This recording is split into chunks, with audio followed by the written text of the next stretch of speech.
એક ગામમાં રહીતાબેન નામની એક માતા રહેતી હતી. પતિના અવસાન પછી તેણે પોતાના 3 બાળકોને કઠિન મહેનત કરીને ઉછેર્યા હતા. મોંઘવારીની પરિસ્થિતિમાં પણ બાળકોને સારું શિક્ષણ અને સંસ્કાર આપવાનો તેમનો સંકલ્પ હતો. આનંદ એ મોટો દીકરો જે મુંબઈમાં નોકરી કરતો હતો.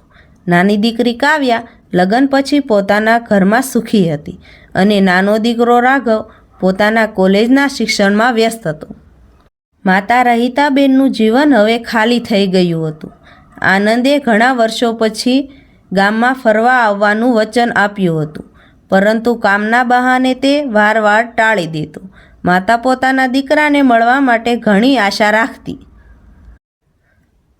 એક દિવસ રહીતાબેન ગંભીર રીતે બીમાર પડી. કાવ્યાએ આનંદને આ અંગે જાણ કરી.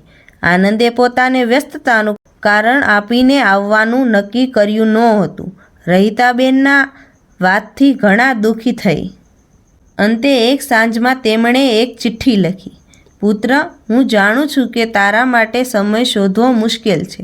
આ જીવન ટૂંકું છે અને માતા પિતા ફક્ત આશીર્વાદ આપવાના જ હોય છે. જો તું આવી શકે તો મારા જીવતા હાલે આવજે, નહીં તો મારી યાદમાં તું રડવાનો સમય શોધવાનું નહીં ભૂલતો.